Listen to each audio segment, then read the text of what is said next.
V.I.C.I is first. Right, each of these three. One there. One there.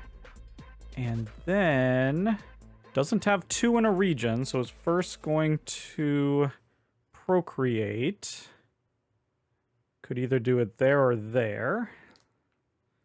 5. No. Desert, no. Forest.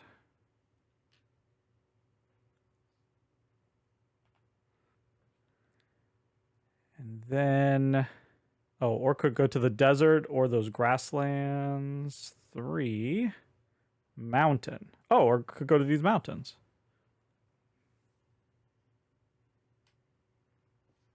Two points. This isn't the best roll for me, and I can't manipulate the dice. I'm going to do a procreation action. 5 and a 2. And we need 1, 2, or 3. No.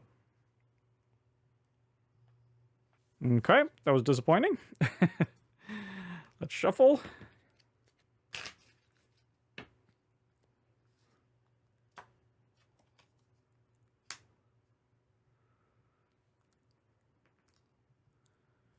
Five. Now I want to build. That's going to be a 6 and a 4.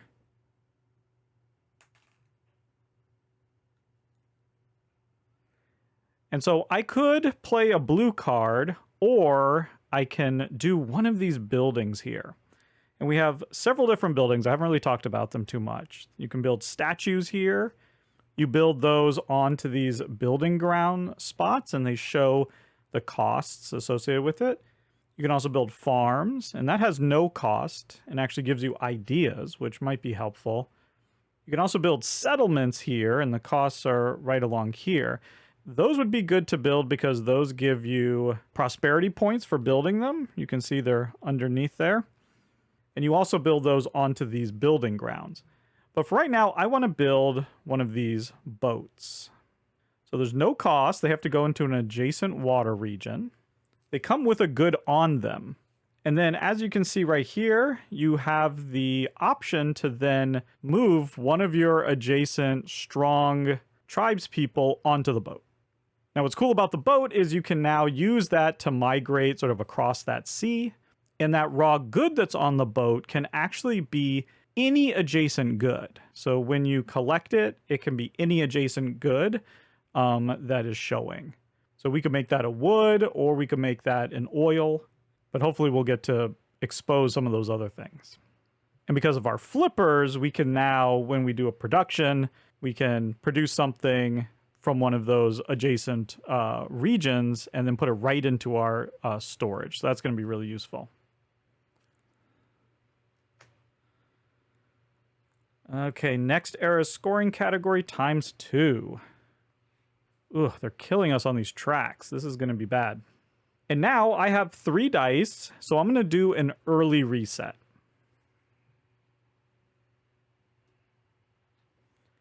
And I'm going to take 2 of those because I don't need that many ones.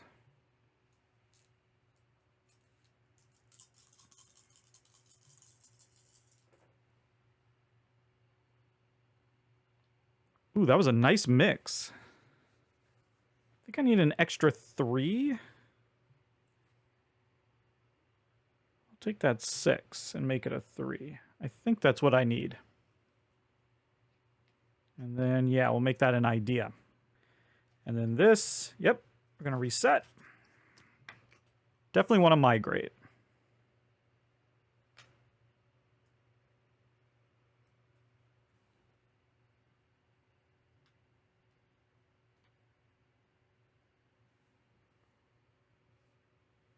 Okay, that's the first one. Let's hope we get a second one here. I've been rolling this pink die pretty badly. Yeah, there we go, 2. So we do get our bonus migrate. Yeah, I want this one to come over here. 2 more points.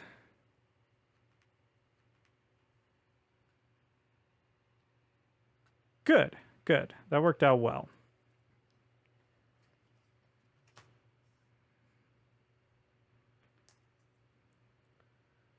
Two.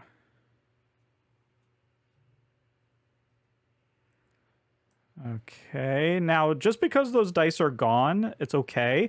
If I wanted to get a second pink, let's say, I could take it from them because they have the most. You can always take from someone who has the most.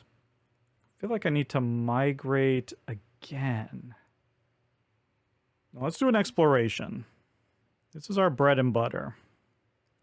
Let's go here. We got these two right there.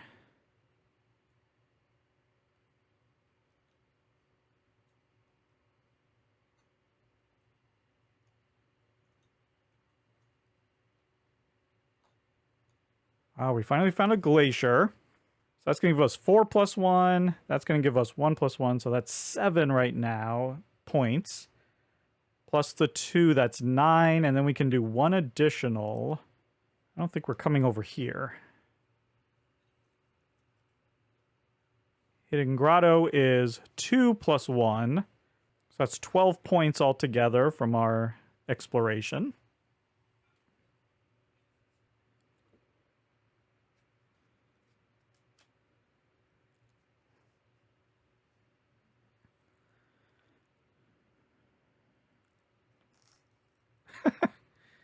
Okay, making a mess.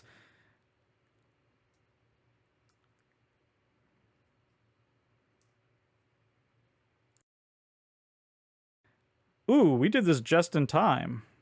Because they would have done those if we hadn't. I think all they have is that one right there.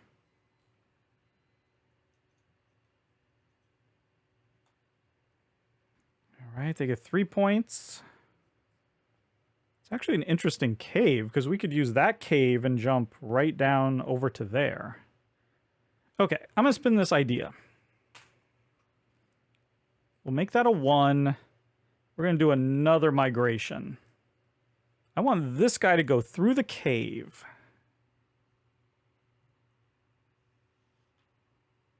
To there. Into that forest. That's 2 points. And we cross the 100, so we get our little 100 marker.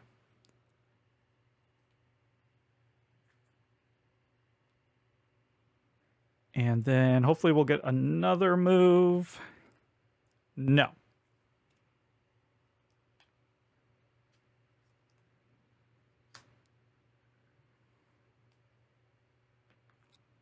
Okay, rolled a 6.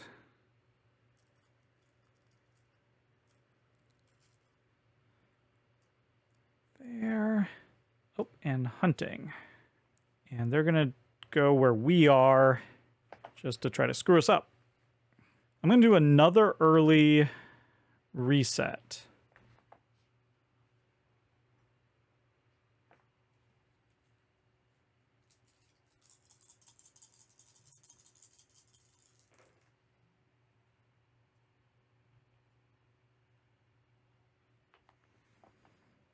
I feel like I need food. I'm going to need food, and I can place one of these. I'm going to make one of these 2s a 1. Okay. And they're also resetting. Can I accomplish everything? I think I want to do another migration.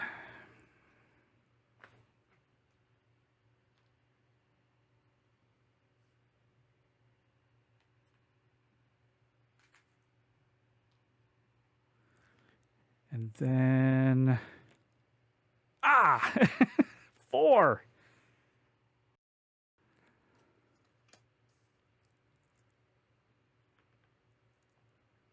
Two. And then let's see here. They have 7 dice. We have 8, so they're going to take one from us, the white die. We can choose which one they take. So that's kind of annoying.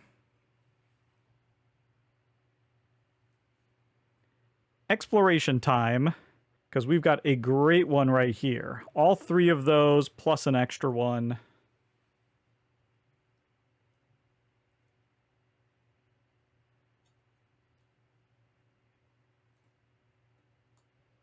right, a bunch of mystic groves and then one of these really bad ones. That's going to cost us a food.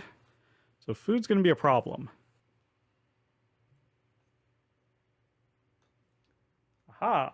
And another volcano.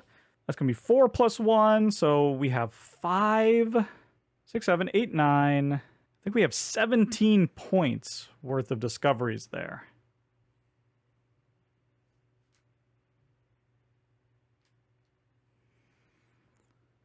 Pretty good.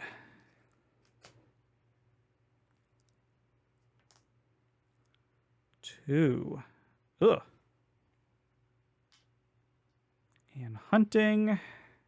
Yeah, they want to hunt in places where we are. So they're going to come down here and hunt here. Let's transport. We can transport 3. 1.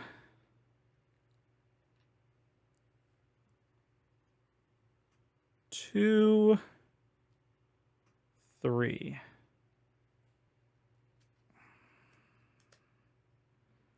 This era's scoring category times 1. Oh, there are 8 of those. Wow. I could do a procreation action, but that's just more mouths to feed. If we do another quick reset, then we'll get 1 more turn.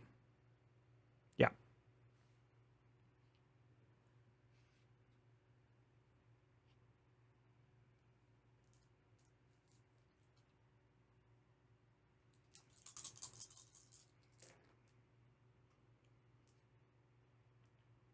Well, that was a crazy roll. We'll put this in food. Yeah, let's convert a 2 to a 1. Okay, so now this is the last play. Ah, and they're not resetting.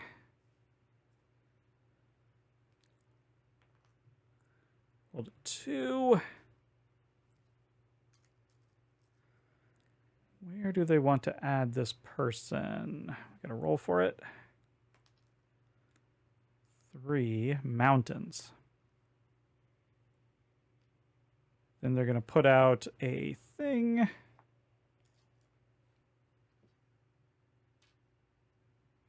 All right, last play. I might just get some food because both of these are going to go away. I'll have 1, but that's probably not going to be enough. I think I'm just going to try to not have any more of these people stand down because I want to be able to move them around.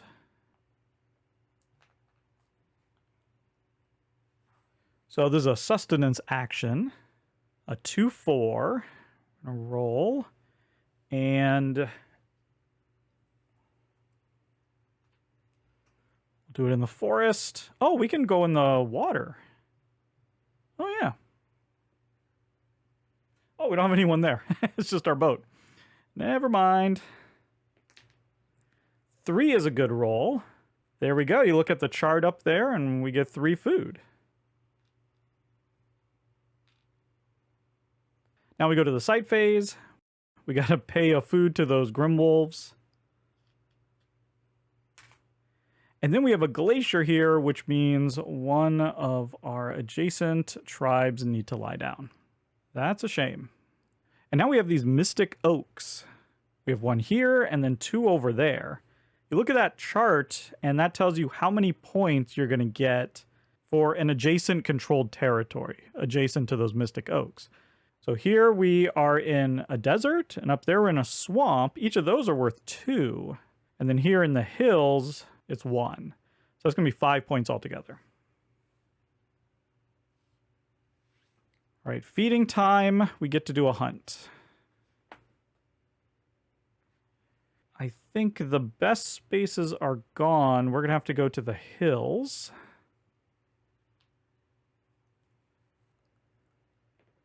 And we rolled a 1. So that's going to be 1 food. I need to save 1 food for the weather event, so I only have 4 to spend.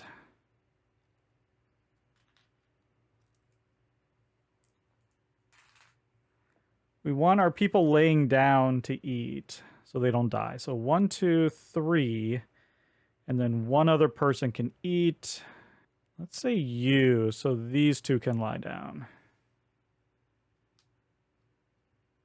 Man, so even with all that food, we only have one strong tribe, so that's 1 point. V.I.C.I, on the other hand, everyone's fed, so she's going to double up on a spot. And it will be where she has 2 tribes. And that's going to block having a farm there. Yep, they're all fed, so that's 1, 2, 3, 4, 5, 6.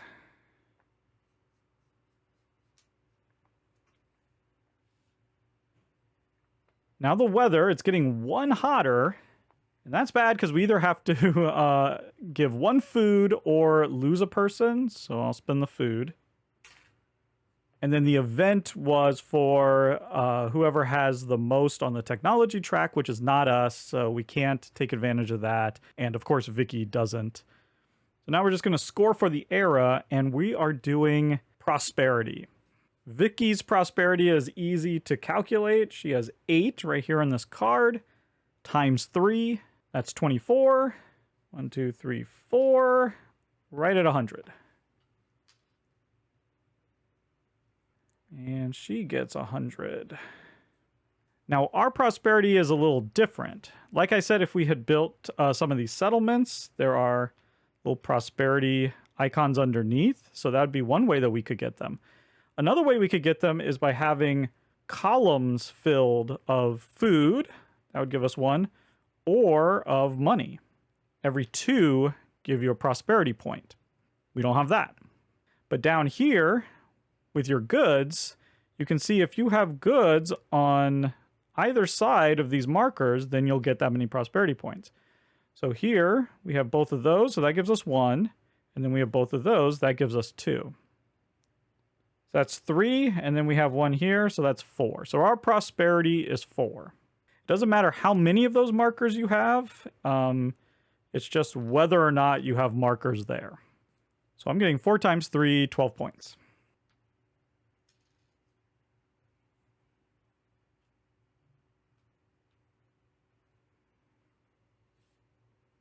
V.I.C.I is going to stay first player. And now we get our income. You know, I will take 1. This one I've already met. Put it up here. I'm just going to stack them. Well, actually, I'll put it here.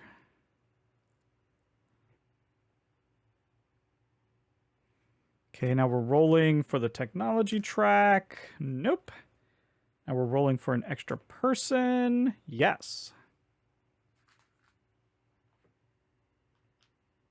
You can go right there. That's all of our income. They have 2 statues, and each one is worth 3 points for them now. So that's 6. And now we're on to the 4th and final era. And because we're playing on moderate difficulty, V.I.C.I is going to switch over to the red side. So this will just help us remember that. We're now going to be looking at the much more difficult side where she's going to probably make a pretty good comeback.